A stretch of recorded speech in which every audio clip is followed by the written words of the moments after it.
Welcome to economics class. आज हम आपको एक न्यूमेरिकल एग्जांपल्स के समझाएंगे मनी क्रेडिट क्रिएशन क्या होता है। एक्चुअल एक क्वेश्चन हम लेके आज आपको हम समझाने वाले हैं। तो शुरू करते हैं। तो आपके सामने ये क्वेश्चन है, define credit multiplier, what role does it play in determining the credit creation power of the banking system, use a numerical illustration to explain. तो ये हमारा एक क्वेश्चन है, इसको हम लोगों को सॉल्व करना है। तो लेट स्टार्ट। इसका आंसर इस तरह से हम लोग दे सकते हैं, money creation is a process by which A commercial bank creates total deposits number of times more than the initial deposits. मतलब जो इनिशियल डिपॉजिट्स है उसके नंबर ऑफ टाइम्स इसको हम लोग बढ़ा सकते हैं कॉमर्शियल बैंक्स, जितना इनिशियल डिपॉजिट होता है, जैसा कि आपको हम लोग समझा चुके हैं पिछले क्लास में।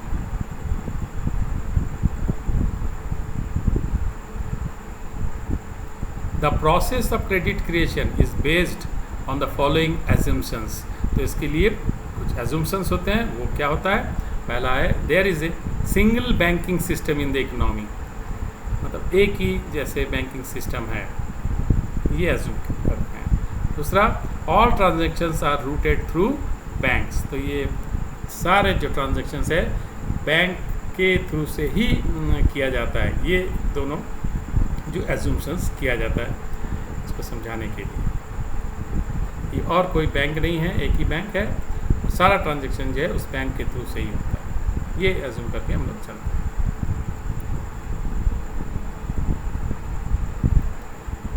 Working of the credit creation process कैसे होता है? Total money creation is equal to money multiplier, इसको हम एम से डिनोट कर रहे हैं, इनटू इनिशियल डिपॉजिट्स। तो ये मनी मल्टीप्लाई एम जो होता है 1/LRR होता है, और इनिशियल डिपॉजिट से इसको मल्टीप्लाई किया जाता है। ये फार्मूला है।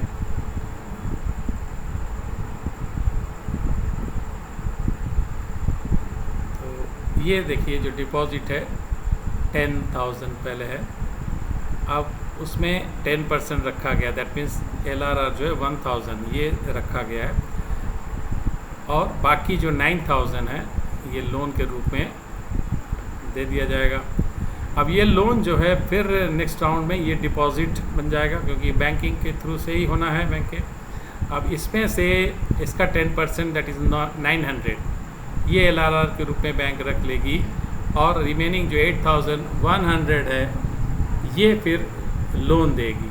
अब ये लोन फिर नेक्स्ट राउंड में ये डिपॉजिट का काम करेगी, क्योंकि ये बैंकिंग में ही आना है फिर। अब इसमें से इसका 10% 810 रख के बाकी रिमेनिंग 7290 जो है लोन में चला जाएगा।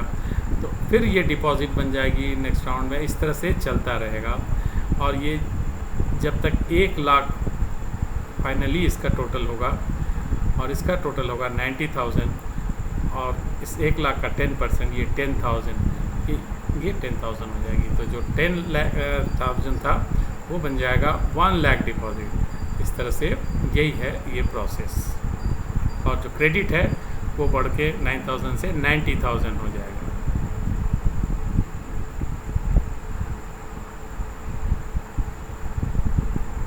Since LRR is 10%, banks keep 1000 as reserves and give loans of rupees 9000, which ultimately comes back to bank as deposits.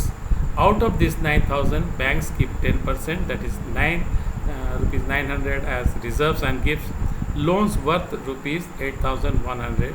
In this way, in every round 80% of the loans are converted into deposits, totaling to rupees 1 lakh. तो इस तरह से ये बन जाएगी। उसके लिए rule क्या है? यही है फार्मूला कि न्यू डिपॉजिट्स इंटू 1/LRR। तो न्यू डिपॉजिट हमारा 10,000 था और 1/10% है, तो ये 1/10/100 कर देंगे तो 100 ऊपर चला जाएगा, 10 नीचे रहेगा, तो उसको कट के ये 10 हो जाएगी। तो 10,000 इंटू 10 ये 1 लाख ये आएगा। तो इस तरह से आप इसको समझा सकते हैं।